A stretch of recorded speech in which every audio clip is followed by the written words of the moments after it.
Maria and Enrique met back in school. They had been in the same class since they were 8 years old, and Enrique immediately liked Maria, a calm girl with a long, thick braid who had moved from another town. For a long time, the boy observed her from a distance, not daring to approach, but one day he mustered up the courage and offered to walk Maria home after school. The girl shyly agreed. It turned out she lived quite far from the school. They had to take a bus, and Enrique paid for both of them, spending all the coins he had with him. "Why doesn't your mom pick you up from school? It's dangerous to travel so far alone," the boy wondered. He himself lived just a 3-minute leisurely walk from the school. "Mom works a lot," Maria shrugged. "We don't have a dad. So she has to earn money by herself. I also have 2 younger sisters. They go to kindergarten, and in the evenings, I pick them up and take them home." Enrique was surprised again. He was an only child, and all his parents' love was focused on him. "Do you want me to walk you home every day?" he asked. Maria shyly nodded. "I would really appreciate it," she admitted quietly. From then on, they became best friends. The girl and the boy supported each other in all situations, and when they grew up, they started dating. They entered the same university, but in different departments. Maria decided she wanted to study foreign languages, while Enrique chose chemistry. After receiving their diplomas, they decided to get married. Maria's mother, Elena, was very fond of her future son-in-law. She thanked heaven every day that God had sent her daughter such a beloved. "I won't be afraid to die when I know you're in safe hands," Elena often told her daughter. Maria would wave her off in response, though her heart tightened with an unclear premonition every time. "Mom, what are you talking about? It's too early for you to die." And Maria would tenderly hug her elderly mother. The woman had gone gray early and looked older than her years because she had to work so hard all her life. Now that her daughters were grown, it became a bit easier for her, but she still didn't know how to take time for herself. Of course, Elena worked less, but she never went anywhere, although she had been offered vacations many times. Maria even wanted to buy her a trip, but Elena refused. "I can't sit idle," she said. "By the sea, you won't have to sit," Enrique joked. "You need to lie on the sand and enjoy the sun." "I can't do that." Elena laughed, shaking her head. In the end, Maria and Enrique left the woman alone. But they shouldn't have. If Maria had known what would happen, she would have been more persistent. After the graduation party at the university, the young couple began preparing for their wedding. Maria was shopping for a wedding dress, shoes, and other accessories. Enrique was looking for a restaurant where they could celebrate the wedding with family and friends. Everything seemed magical, and Maria enjoyed every moment of the preparations. One day, while signing invitations with her mother, the woman suddenly turned very pale. "Mom, what's wrong?" Maria asked, alarmed. "I feel dizzy," her mother admitted. "I've been feeling unwell all day."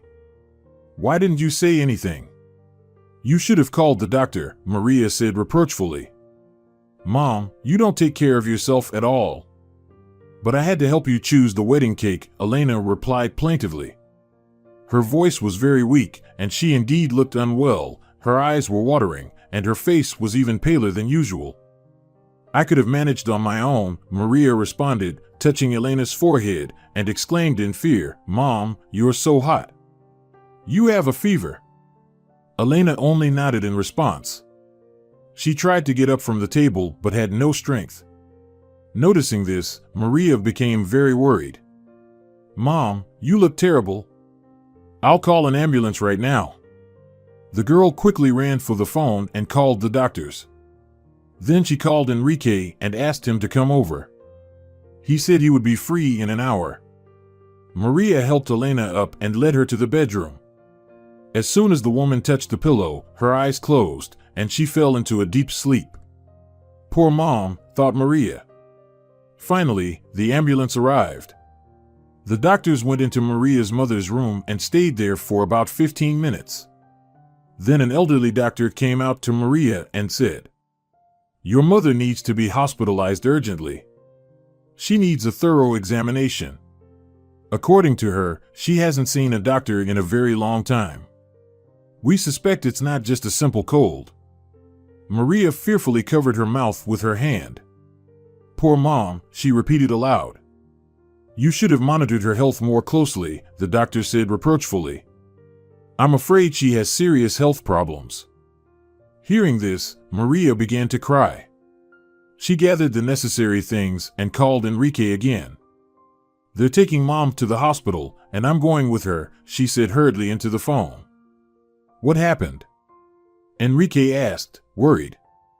We don't know for sure yet, but it seems Mom is seriously ill, Maria replied plaintively and couldn't hold back her sobs. Maria, are you crying? When are you leaving? I'll be there in 20 minutes. We're leaving right now, Enrique. Then I'll go straight to the hospital. The young man decided. No, it's not necessary, I can handle it, Maria replied softly. No, I don't want to leave you alone at a time like this, Enrique answered. Which hospital are you going to? Maria got the address from the doctor. I'll be there in 15 minutes, Enrique said and hung up. Maria mentally thanked him for his care. Seeing her beloved in the hospital lobby, she threw her arms around Enrique's neck. Thank you for coming, Maria whispered. Everything will be okay, Enrique replied. Elena was thoroughly examined, and the results were disappointing. She was diagnosed with a serious illness in a very advanced stage. To Maria's and Enrique's questions about the possibility of curing the illness, the doctors only shook their heads negatively. Unfortunately, you sought help too late, said Elena's attending physician. It is unlikely that medication and therapy can change anything. Only a miracle can help Elena now. Upon hearing the doctor's verdict, Maria wept bitterly, burying her face in Enrique's shoulder. He held her tightly and silently stroked her hair. Words could no longer help. All you can do is take care of your mother and give her all your love. She has no more than 2 or 3 years left to live. Maria cried even harder. She felt very sorry for her mother, who had dedicated her whole life to her children and now was doomed to die. A clear thought formed in Maria's mind. Now it was her turn to sacrifice something for her mother. When she told Enrique this, he only shook his head. Maria, it's not your fault. This was your mother's choice. You are not obliged to sacrifice anything, he said reasonably. But the girl did not agree with him. Mom did so much for us and our sisters, I cannot be ungrateful. I will do everything to make her last years as comfortable as possible. And your sisters? Should they also sacrifice their lives? Maria shook her head. No, the girls are getting their programming degrees abroad right now. Their lives are just beginning. They need to get an education. What about you? What about me? I was offered an assistant position at the university. I can work there part-time. The rest of the time, I will be by my mother's bedside. Enrique swallowed the lump in his throat. And me? And our upcoming wedding? He asked quietly. Maria cried. We'll have to cancel it. Right now, I can't devote time to my own family. Enrique couldn't believe what he heard. You want to break up with me, Maria? He asked, stunned. Maria looked at him sadly. No, I don't want to. You are the best thing in my life. But I can't do otherwise. My mother is very important to me. And you. You won't wait for me for 3 years, will you? Enrique gazed intently into Maria's eyes. I love you very much, Maria. I have loved you all my life. But now you have decided to sacrifice everything and push me away. I don't know what to say. With these words, Enrique stood up and, slightly staggering, walked down the hospital corridor toward the exit. Maria watched him go for a long time. She was sure she would never see him again. 3 months passed. Enrique neither called nor wrote to Maria, and the girl had long lost hope of ever seeing him again. She diligently took care of her mother and spent all her free time from work at the university by her bedside. The woman was slowly fading away. She was tormented by headaches and insomnia, and when she managed to sleep, her sleep was fitful. Elena had turned completely gray, becoming an old woman. Only her daughter could cheer her up, and Elena thanked God every night for giving her such a caring child. Maria's sisters also called almost every day, but they couldn't come. Their scholarships were barely enough for themselves. They were very worried about their mother and upset that they couldn't be there, but Maria reassured them, saying she was managing just fine. "But sometimes you must want to take a break and go somewhere," they said. "I'm fine with everything," Maria replied, though deep down she missed Enrique very much. Where is he now? What is he doing? Does he still think about her, or has he erased Maria from his mind forever, closing his heart to her? Maria didn't know the answers to these questions. She lived in the present, not looking back or peering into the future. The girl tried not to remember the happy moments she shared with Enrique, but he often appeared in her dreams at night. Maria woke up with tears in her eyes and couldn't forget the feeling of the familiar warmth of her beloved for a long time. And then, 3 months after he left, she found an email from Enrique in her inbox. At first, Maria couldn't believe her eyes. He hadn't been in touch for 3 months. Deep down, the girl thought he had decided to break up with her forever. And now this letter. With trembling hands, Maria clicked on it and began to read. "Darling, how are you? I hope you're doing well. How is Senora Elena? I would be very happy to hear that she is better. I'm sorry I disappeared for 3 long months. It was very difficult for me to understand and accept your decision to sacrifice our relationship. I always thought that loved ones should be together during the hardest times. I believed that it was easier to get through sad and difficult moments, which life, unfortunately, often throws at us. But you decided otherwise, and I respect your opinion. I couldn't stay in our town. Everything reminded me of our love and you. I couldn't walk down the street without remembering how we strolled along it together. Even at home, everything spoke to me about you, your gifts, our photos together. So I made a decision. I took only what was necessary, bought a bus ticket, withdrew all my savings, and went to the first city I knew nothing about. After spending a few days there, I moved on. In each city, I wandered the streets alone, went into cafes, and watched people. It was very painful for me to see young couples, similar to us, who were together. They held hands, talked, and I imagined you. What if we had gone on this journey together? But that was impossible, and I understood perfectly that you couldn't leave your mom. So I tried not to look at happy lovers and focused on my thoughts. I thought about how all my previous life plans were destroyed in an instant. Now I had nothing left. And I had to come up with something, gather the pieces together, and create a new picture to somehow continue the path. Of course, now I had neither landmarks nor a map, but that gave me an advantage. I could start over as I wanted. However, for a long time, I couldn't understand who I was. The wound inside me was too deep for me to breathe freely and dream about anything.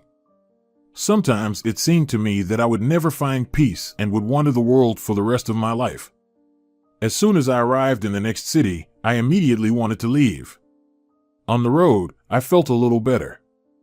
I could just dissolve into the music playing in my headphones and not think about what ruins my life had turned into. But in one of the towns, I wanted to stay for a while. It impressed me with its quiet tranquility. The town was old, and I spent a long time wandering the cobblestone streets, strolling through shady alleys, or by a beautiful lake, inhaling the fragrance of flowers. One midday, I was sitting by the lake near a pier where a group of boys was playing. The day was hot, and I lazily considered taking a swim but was in no hurry to decide. The boys were diving into the lake head first and resurfacing with splashes. One of the younger boys stood aside. They called him to join the fun, but he just waved them off. "You know I can't swim." "You'll learn." The older boys shouted at him with laughter. But the boy did not hurry to approach the edge of the pier. However, the others had no intention of leaving him alone. Two boys ran up to him, laughing and shouting, and, grabbing him by the arms, dragged him toward the water. The boy resisted as best he could, but the boys were older, tall, and strong. Eventually, there was a splash as the boy was pushed into the water. Seeing this, I jumped up. I could now see that the child was desperately flailing in the water, trying to grab the pilings supporting the pier's boards. The other boys, thinking he was pretending, laughed at him. I suddenly realized that the boy was drowning and that there was very little time left. I ran along the pier and, without undressing, jumped into the water. After swimming a few meters, I reached the child and, grabbing him, headed to the surface. Once above water, I shouted to the boys to help pull the boy onto the pier. Several hands reached out for the limp body. Then the boys helped me as well. I rushed to the boy lying on the boards and performed artificial respiration. The boy started coughing and began to breathe. I stood up and gave the quiet boys a reproachful look. "Why did you do that? Didn't you hear what he said?" They guiltily lowered their eyes. "Does anyone know where this boy lives?" One of the boys raised his head and stepped forward. "He's my cousin. He and his grandfather came to visit us from the capital." I glared at the boy angrily. "And you let your friends treat him like that?" The boy blushed and didn't know what to say. "Do you live far?" I asked sternly. The boy waved his hand towards the nearest street. "Our house is about 10 minutes from here." I nodded. "Help me lift him. He can't walk home by himself right now." The boys obeyed, and I picked up the child. He was very thin and frail, so carrying him was not difficult. The cousin led the way. We quickly reached their house, a pretty and fairly large mansion of a soft blue color. The boy opened the gate and let me through. Walking along a path covered with small pinkish pebbles, I approached the front door. The boy got ahead of me and rang the bell. A woman about 35 years old opened the door. Seeing us, she looked alarmed. "Juan, what happened to Ernesto?" she exclaimed, stepping back to let me in. "His friends pushed him off the pier." "Fortunately, I was able to save him," I replied shortly, noticing the look the woman gave the boy. I headed to the living room and laid Ernesto on a white leather sofa. "Is that true?" I heard the woman ask. She was addressing the older boy, Juan, who appeared to be her son. Her voice was calm but tinged with anger. "Yes," the boy replied quietly. "Go to your room. You are grounded. I will tell your father to speak with you when he returns," I heard her say. A moment later, she appeared in the living room. "We are so grateful to you," she said to me. "This is my nephew Ernesto, my brother's son. They came to visit us with my father." I nodded. "Your son already told me. Please, leave your phone number. I'm sure my father will want to thank you." I was about to shake my head and say I didn't need anything, but the woman looked at me with such gratitude that I couldn't refuse her. I gave her my number and quickly said goodbye. Later in the evening, as I sat on the veranda of a cozy coffee shop drinking coffee, I received a call. It was Grandpa Ernesto. "You have no idea how grateful I am that you saved my grandson. I don't understand what happened to the minds of Juan and his friends, but they behaved in the most inappropriate manner. I would like to thank you personally. Could we meet somewhere in the city this evening? If it's convenient for you, of course. I don't expect any reward from you, but if you insist, fine." We agreed to meet in the city's Central Park in an hour. I calmly finished my coffee and leisurely headed there. Near the clock tower, a tall, elderly man of about 60 in a dark suit was already waiting for me. I was surprised. It was a weekend, and meeting a passerby in a suit today was practically impossible. When I approached, the man shook my hand and introduced himself. "My name is Antonio Saldivar." I introduced myself. We walked along one of the park's alleys and started talking. It turned out that Antonio was a successful businessman, living in the capital and often traveling around the country. And you, Enrique, are a young specialist, recently graduated from university? He asked. That's right, I was surprised by his knowledge. Senor Antonio smiled. Over the years I've lived, I've learned a bit about understanding people. In response, I nodded with a smile too. It was incredibly easy to talk to this man. It felt like we had known each other for many years.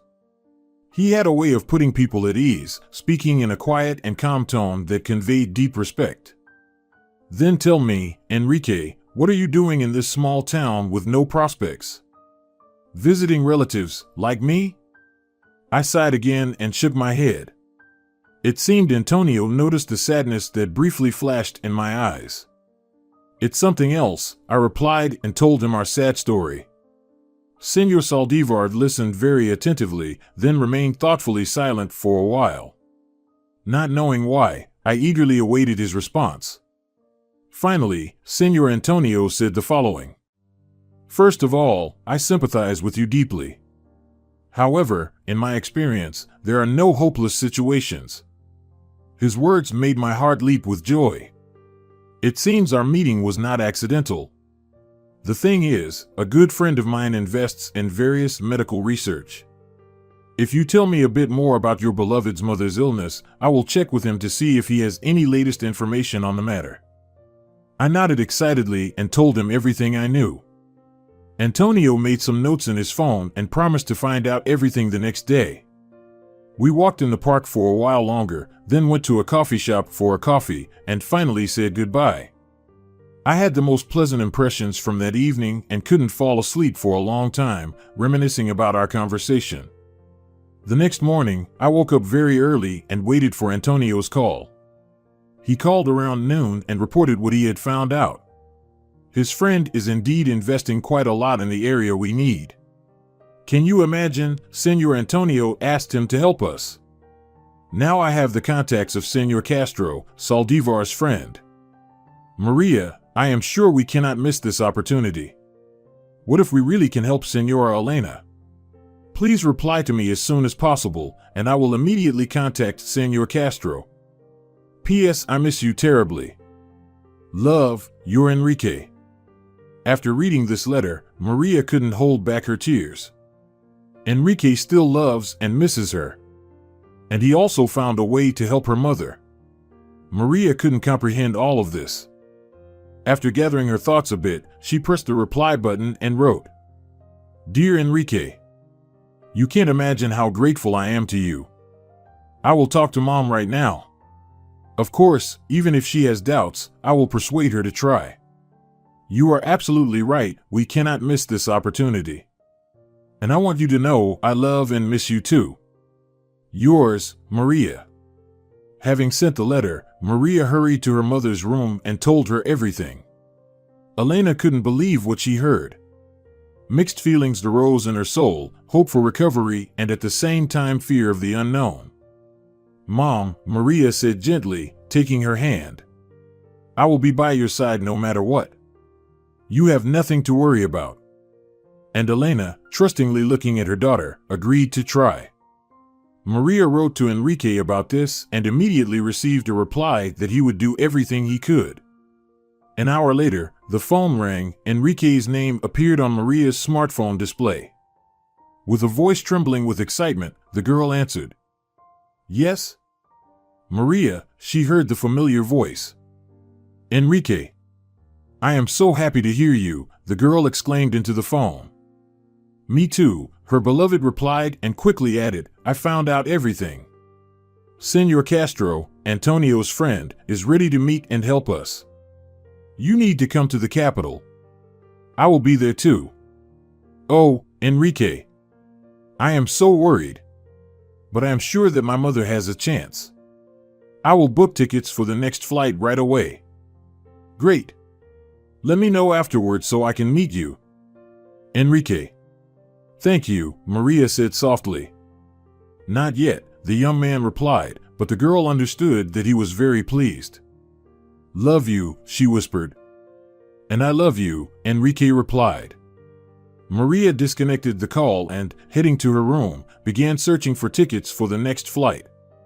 The flight would take about an hour and a half, and the girl was worried about how Elena would handle it. Fortunately, everything went well. With Maria's help, the woman managed to board, and she dozed quietly in her seat throughout the flight. At the airport, Enrique was already waiting for them.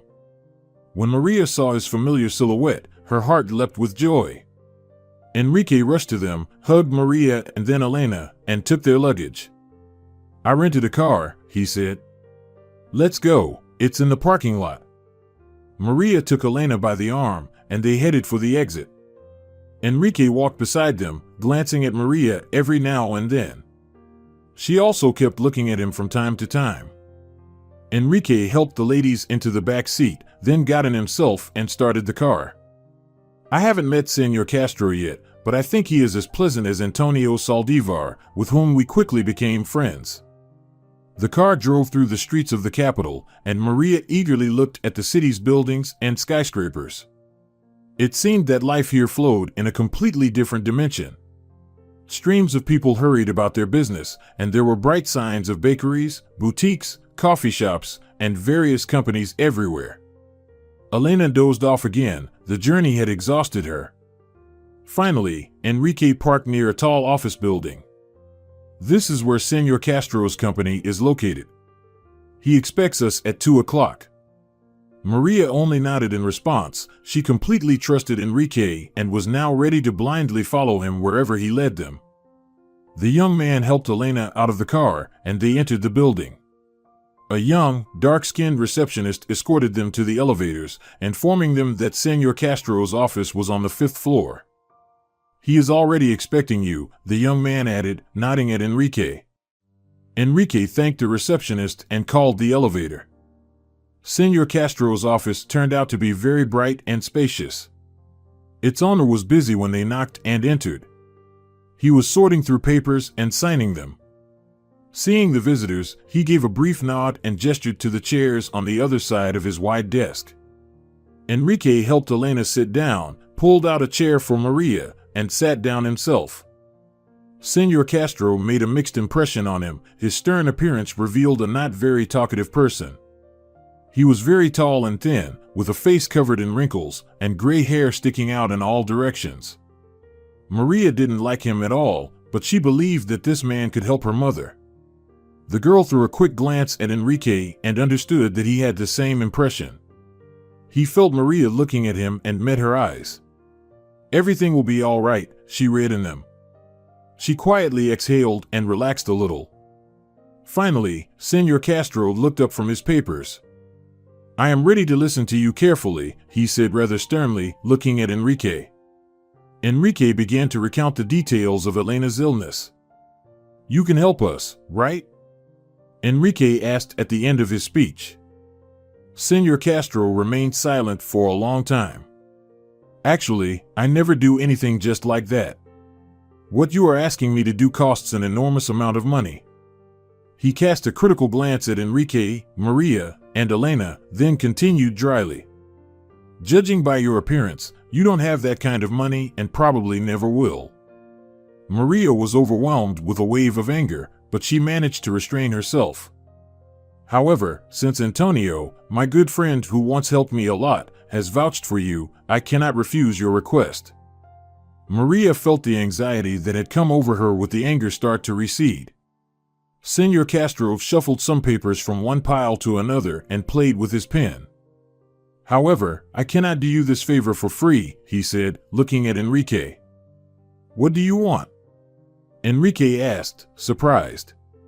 "Antonio told me that you are a young, promising chemist. Is that correct?" Senor Castro asked directly. Enrique nodded. "I just need fresh blood. If you are willing to sign a contract with my company, I will do everything in my power to ensure that the esteemed lady sitting opposite me can recover." Enrique smiled. "If that's all you want, then I will gladly join your company." Senor Castro looked rather grimly at the young man. "But you don't know all the details," he said. Enrique hesitated for a moment. "What else do I need to know?" "Just one small nuance," Senor Castro said with a strange chuckle. The position I intend to appoint you to requires that you spend 5 years conducting research in South Africa. What? Enrique turned pale. Do I have to move? Those are the terms of the deal I'm willing to make. You either accept them or you don't. The choice is yours. Enrique bit his lip. Maria clutched her wrist tightly. By the way, I want to remind you that I cannot guarantee that the lady will recover.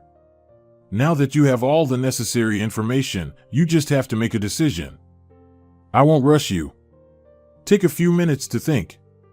With these words, Senor Castro returned to his papers. Maria felt tears welling up in her eyes. She caught Enrique's gaze and wanted to shake her head, but seeing the determination in his eyes, she froze in place. I agree, the young man announced his decision. When can I sign the contract? Senor Castro looked up. Today I will pass all the information to the lawyer, and he will draw up the contract. Tomorrow morning you can come here and sign it.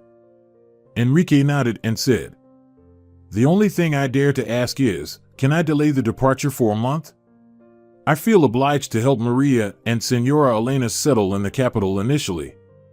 Senor Castro quickly glanced at Maria's pale face and nodded. Fine, he said curtly. I won't detain you any longer. You can get all the information about the research and treatment plan from the administrator who showed you in. Enrique nodded and stood up. Together with Maria, they helped Elena up and left Senor Castro's office. Enrique drove the ladies to the apartment he had rented for them. It was a cozy 2-bedroom apartment not far from the center. Maria helped Elena get into bed, and the woman immediately fell asleep. The girl headed to the kitchen, where Enrique was waiting for her. She sat down next to him and burst into tears. The young man hugged her to comfort her and began whispering soft words of consolation. You need to rest, he said. Let me go to the supermarket and buy you some groceries, and you go to your room and get a good night's sleep. But Maria shook her head. I missed you so much, my dear, she whispered in his ear. I can't fall asleep if you're not beside me again. With these words, Maria kissed Enrique. His heart began to race from the long-forgotten sensation, the smell of her hair and the warmth that had been the meaning of his existence for so long. And now, he would have to let her go again for a long 5 years. Would she wait for him? Enrique did not believe it was possible. He inhaled the familiar scent of his beloved and couldn't get enough of it. Maria stood up and led Enrique to the bedroom. Neither of them wanted these moments to ever end. The next day, Enrique took Senora Elena and Maria to the treatment center, and afterward, he went to the office to sign a contract. The lawyer was already waiting for him in his office, and it took Enrique no more than 20 minutes to settle all the formalities. The countdown has begun. There are 30 days left until my departure to South Africa, the young man thought gloomily. He intended to spend as much of this time as possible with his beloved. Since Elena was now under the care of doctors, Maria finally had some free time for herself. She understood that this was her last chance to be with Enrique. The young man picked her up at the clinic entrance, and they went to the city center. They walked for a long time through the streets, holding hands and hardly talking. It was enough for them to be together. Maria felt her beloved with every fiber of her being, and her heart broke at the thought of the impending separation. Sensing the girl's distress, Enrique stopped and pulled her close. Let's make a deal, Maria. Let's not think about the future or the past this whole month. Let's live here and now. We have nothing but the present moment. So let it be beautiful. Maria nodded, wiping away her tears, and kissed Enrique. They went to a cozy cafe, ordered delicious food, and gazed into each other's eyes for a long time. Then they walked through the city again, and later visited Elena. The woman was feeling well. She said she liked the staff and the food she had been given for lunch. Then Maria felt that her mother was tired, so she kissed her and wished her good night. Enrique took the girl to her apartment, and they secluded themselves in the bedroom again, unable to let go of each other. Every day, Enrique took Maria to a new place after they visited Elena. It was noticeable that the woman was getting better and better, although she still felt weak and continued to suffer from pain. However, she looked to the future with optimism. She had found the motivation to fight for her life. Maria rejoiced, looking at her mother, and mentally thanked Enrique over and over again for what he had done for them. With her beloved, everything was rainbow-colored and cloudless, and Maria tried not to think about the upcoming separation. However, the days melted away like sugar in a hot cup of coffee. Maria didn't even notice how the month came to an end. Enrique was supposed to leave for South Africa in 2 days. His plane ticket had already been booked. He didn't let Maria out of his sight for a second. They hardly talked. The girl and the young man already knew what the other felt. The night before his departure, Enrique and Maria stayed up all night. They couldn't stop touching each other.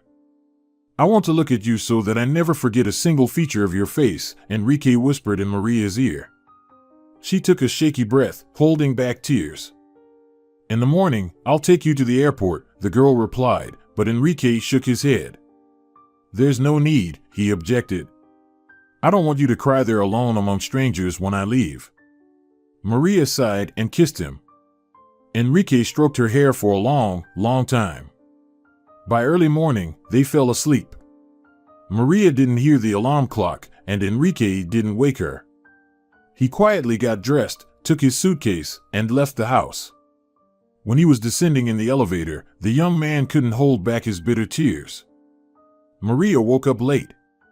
Out of habit, she turned to kiss Enrique, but he was no longer there. Maria cried, burying her face in the pillow. When she calmed down a bit, she took her phone and checked the incoming messages. Left. Love you, Enrique had written. Safe travels. I love you too, Maria replied, and her heart ached with pain.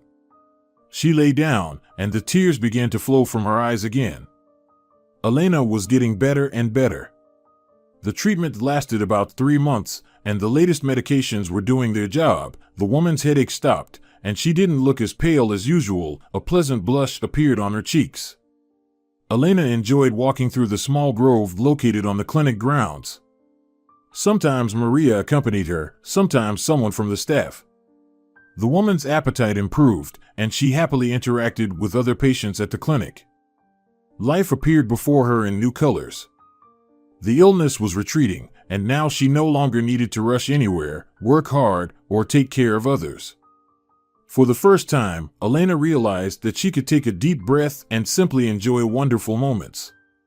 Maria was very happy for her mother. They saw each other every day and talked for long periods about various topics. For the first time in many years, the girl felt kinship and closeness with her dearest person. She realized she could tell her mother everything that worried her, and she would respond with understanding, warmth, and kindness. Maria found solace in talking to her mother, although she still cried at night, missing Enrique. He called and wrote to her every day, but Maria knew this wouldn't last forever. Life had once again separated them, forcing them to go down different paths. But she passionately wanted to be with her beloved and prayed every night for God to give them another chance. Finally, Elena was discharged from the clinic, and they were able to return home. Initially, the woman needed to stay in bed, but she could take walks in the park and engage in any pleasant and calm activities. She became interested in knitting and macrame. When she was engaged in her favorite hobby, her face glowed with happiness, and Maria enjoyed watching her mother. Maria decided not to return to university but to take up remote work.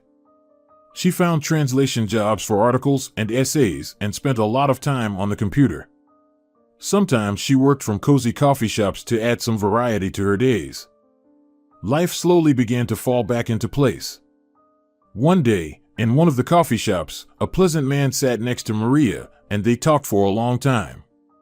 He asked for her phone number, and Maria agreed to give it to him.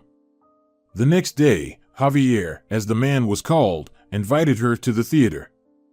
Maria didn't want to go, but Elena persuaded her. Go, darling, get out a bit. You spend too much time at home as it is. And life isn't eternal, I know that all too well now. Maria nodded and started getting ready for the theater. She put on a beautiful green dress made of soft velvet, high-heeled shoes, applied lipstick, and took a small clutch purse. "You look wonderful," Elena admired when she saw her daughter. Maria smiled.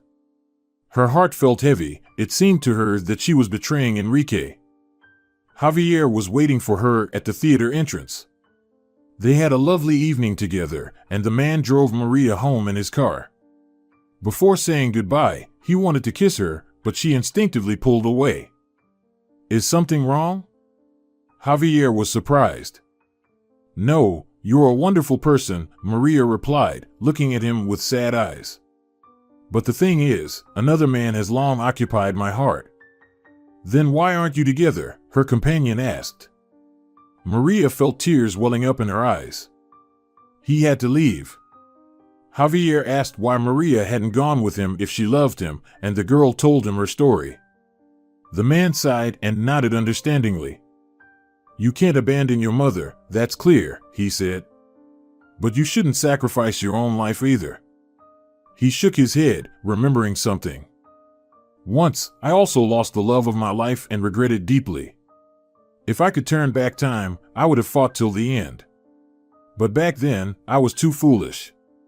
Maria listened to the man attentively. "So don't give up, Maria. Believe that you are meant to be together, and God will grant you His mercy." Maria nodded and hugged Javier, feeling immense gratitude. She got out of the car and walked home. Javier watched her with a long, thoughtful gaze. They never saw each other again. The next week, one of Maria's sisters called. "Hi, Maria. I'm calling to tell you some news. I'm coming home." Maria was taken aback and didn't know what to say at first. "What do you mean? Were you expelled?" she asked. "I realized I chose the wrong major," the girl explained with a sigh. "Programming and I are incompatible. But Nina can't stay away from the computer. I think she's already written several volumes of code." Maria paused, contemplating the information. "What will you do now?" she asked her sister. "I'm not sure yet," she replied. "I have a blog, and it seems like it will soon bring me a decent income.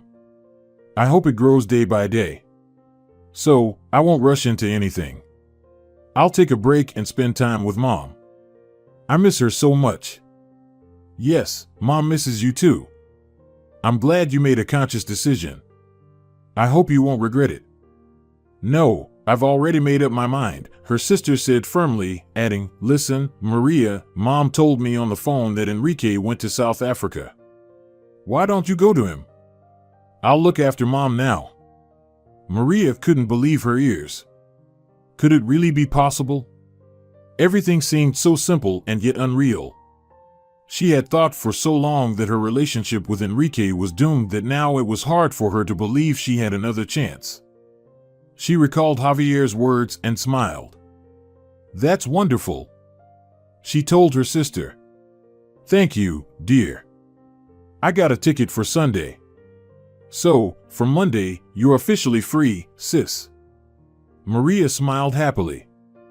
"Then I'll go check flights," she said, feeling wings growing behind her back. She found a suitable flight and, feeling very nervous, called Enrique. He couldn't believe his ears when he heard Maria's excited and joyful voice sharing the news. "That's amazing," the young man whispered. "I'll cancel everything and meet you at the airport." Maria smiled. Next week, they would be together again. The days flew by like 1 hour. When the plane landed at the airport and Maria walked into the large hall with her suitcase, she immediately saw Enrique with a huge bouquet of hydrangeas. He approached her, kissed her passionately on the lips, and Maria felt that she was home. Dear viewers, if you enjoyed the story, please support the video by liking it and leaving a comment. Thank you very much.